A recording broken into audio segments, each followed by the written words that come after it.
नमस्कार। आज मैं मुंशी प्रेमचंद जी द्वारा रचित कहानी अलगोजिया का अंतिम भाग लेकर आई हूँ। पिछले भाग में हम लोग यहाँ तक सुन चुके थे कि केदार को ऊँख में पानी देना था। डरा कहीं दवा के लिए न भेज दे, बहाना बना दिया।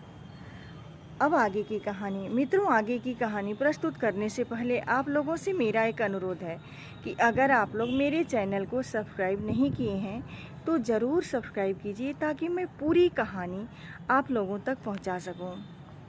मूलिया का जीवन अंधकारमय हो गया। जिस भूमि पर उसने मंसूबों की दीवार खड़ी की थी वह नीचे से खिसक गई थी। जिस खूंटे के बल पर वह उछल रही थी वह उखड़ गया था। गांव वालों ने कहना शुरू किया, ईश्वर ने कैसा तत्काल दंड दिया।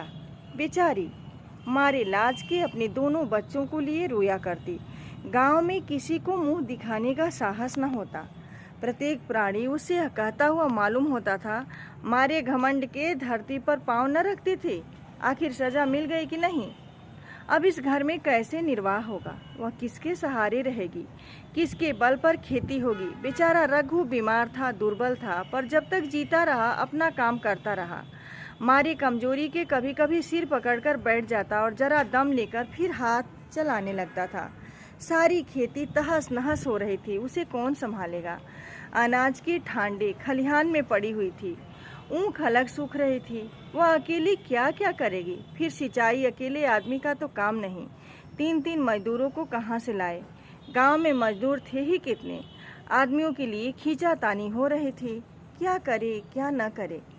इस तरह 13 दिन बीत गए। क्रियाकर्म से छुट्टी मिली। दूसरे ही दिन सवेरे मूलिया ने दोनों बालकों को गोद में उठाया और अनाज मारने चली। खलिहान में पहुंचकर उसने एक को तो पेड़ के नीचे घास के नरम बिस्तर पर सुला दिया और दूसरे को वहीं बैठाकर अनाज मारने लगी।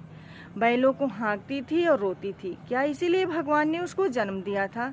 देखते देखते क्या से क्या हो गया। इन्हीं दिनों पिछले साल भी अनाज मारा गया था। वह रघु के लिए लोटे में शरबत और मटर की घुगनी लेकर आई थी। आज कोई उसके न आगे है न पीछे, लेकिन किसी की लौड़ी तो नहीं हूँ। उसे अलग होने का अब भी पछतावा न था। एकाएक छोटे बच्चे का रोना सुनकर उसने उधर उधर ताका तो बड़ा लड़का उसे चुमका कर कह रहा था, भैया तुम रहो, चुप रहो। धीरे धीरे उसके मुंह पर हाथ फेरता था और चुप कराने के लिए बिगल था। जब बच्चा किसी तरह चुप न हुआ तो वह खुद उसके पास लेट गया और उसे छाती से लगाकर प्यार करने लगा। मगर जब यह प्रयत्न भी सफल न हुआ तो वह रोने लगा। उसी समय पन्ना दौड़ी आई और छोटे बालक को गोद में उठाकर प्यार करती हुई बोली, लड़कों को मुझे क्यों न दे आई बहू। हाय हाय, बेचारा धरती पर पड़ा लौट रहा है। जब मैं मर जाऊं तो जो चाहे करना, अभी तो जीती हूँ। अलग हो जाने से बच्चे तो नहीं अलग हो गए। मूलिया ने कहा, तुम्हें भी तो छुट्टी नहीं थी अम्मा, क्या करती। पन्ना, तो तुझे यहाँ आने की ऐसी क्या जल्दी थी। ठाट मार न जाती। 3 लड़के तो हैं, किस दिन काम आएंगे। केदार तो कल ही मारने को कह रहा था, पर मैंने कहा पहले ऊँख में पानी दे लो, फिर अनाज मारना। मड़ाई तो 10 दिन बाद भी हो सकती है। ऊँख की सिंचाई न हुई तो सूख जाएगी। कल से पानी चढ़ा हुआ है, परसों तक खेत पूर जाएगा, तब मड़ाई हो जाएगी। तुझे विश्वास न आएगा, जब से भैया मरे हैं केदार को बड़ी चिंता हो गई है। दिन में 100 बार पूछता है, भाभी बहुत रोती तो नहीं है। देख लड़के भूखे तो नहीं है। कोई लड़का रोता है तो दौड़ा आता है, देख अम्मा क्या हुआ, बच्चा क्यों रोता है। कल रोकर बोला, अम्मा मैं जानता कि भैया इतनी जल्दी चले जाएंगे तो उनकी कुछ सेवा कर लेता। कहाँ जगाए जगाए उठता था। अब देखती हो पहर रात से उठकर काम में लग जाता है। खन्नू कल जरा सा बोला, पहले हम अपनी ऊँख में पानी दे लेंगे तब भैया की ऊँख में देंगे। इस पर केदार ने ऐसा डांटा कि खन्नू के मुंह से फिर बात न निकली। बोला, कैसे तुम्हारी और हमारी खेती। भैया ने जिला न दिया होता तो आज या तो मर गए होते या कहीं हम लोग भीख मांगते। आज तुम बड़े ऊँख वाले बने हो, यह उन्हीं का पुण्य प्रताप है कि आज भले आदमी बने बैठे हो। परसों रोटी खाने को बुलाने गई तो मड़ैया में बैठा रो रहा था। पूछा, क्यों रोता है, तो बोला, अम्मा भैया इसी अलगोजिया के दुख से मर गए। नहीं अभी तक उम्र ही क्या थी, यह उस वक्त न सूझा, नहीं उनसे क्यों बिगाड़ करते। यह कहकर पन्ना ने मूलिया की ओर संकेत पूर्वक दृष्टि से देखकर कहा, तुम्हें वह अलग न रहने देगा बहू। कहता है भैया हमारे लिए मर गए तो हम भी उनके बाल बच्चों के लिए मर जाएंगे। मूलिया की आंखों से आंसू जारी थे। पन्ना की बातों में आज सच्ची वेदना, सच्ची सांत्वना, सच्ची चिंता भरी हुई थी।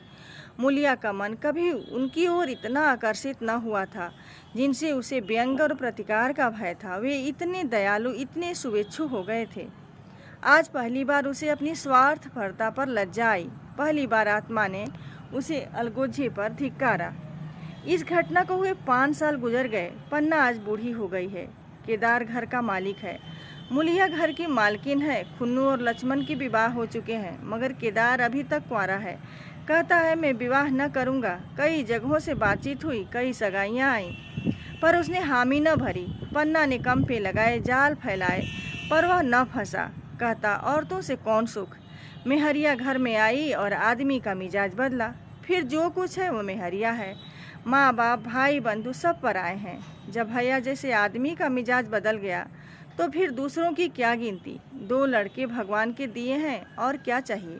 बिना ब्याह के 2 बेटे मिल गए, इससे बढ़कर और क्या होगा।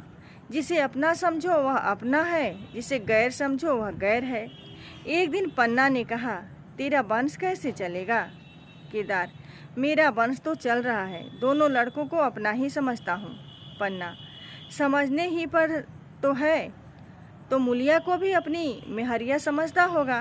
केदार ने झेपते हुए कहा, तुम तो गाली देती हो अम्मा। पन्ना, गाली कैसी, तेरी भाभी ही तो है। केदार, मेरे जैसे लठ गंवार को वह क्यों पूछने लगी। पन्ना, तू करने को कह तो मैं उससे पूछूं। केदार, नहीं मेरी अम्मा, कहीं रोने गाने न लगे। पन्ना, तेरा मन हो तो मैं बातों बातों में उसकी मन की थाह लूं। केदार, मैं नहीं जानता, जो चाहे कर। पन्ना केदार के मन की बात समझ गई। लड़के का दिल मूलिया पर आया हुआ है, पर संकोच और भय के मारे कुछ नहीं कहता। उसी दिन उसने मूलिया से कहा, क्या करूं बहू, मन की लालसा मन में ही रह जाती है।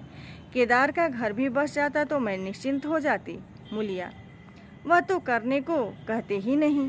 पन्ना, कहता है ऐसी औरत मिले जो घर में मेल से रहे तो कर लूं।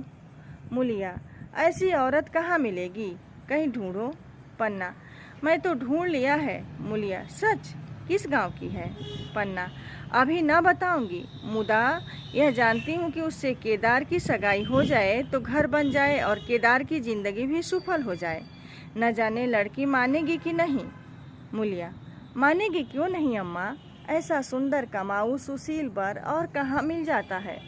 उस जन्म का कोई साधु महात्मा है, नहीं तो लड़ाई झगड़े के डर से कौन बिन ब्याह रहता है। कहाँ रहती है, मैं जाकर उसे मना लाऊंगी। पन्ना, तू चाहे तो उसे मना ले, तेरे ही ऊपर है। मूलिया, मैं आज ही चली जाऊंगी अम्मा, उसके पैरों पकड़कर मना लूंगी। पन्ना, बता दूं, वह तू ही है। मूलिया लजा कर बोली, तुम तो अम्मा जी गाली देती हो। पन्ना, गाली कैसी, देवर ही तो है। मूलिया, मुझ जैसी बुढ़िया को वह क्यों पूछेंगे। पन्ना, वह तुझी पर दांत लगाए बैठा है, तेरे सिवा कोई और उसे भाती ही नहीं। डर के मारे कहता नहीं, पर उसके मन की बात मैं जानती हूँ। वैधव्य के शोक से मुरझाया हुआ मूलिया का पीत बदन कमल की भांति अरुण हो उठा। 10 वर्षों में जो कुछ खोया था वह इसी एक क्षण में मानो ब्याज के साथ मिल गया। वही लावण्य, वही विकास, वही आकर्षण, वही लोच। अगर आप लोगों को यह कहानी पसंद आई हो तो आप लाइक कमेंट जरूर कीजिएगा। धन्यवाद।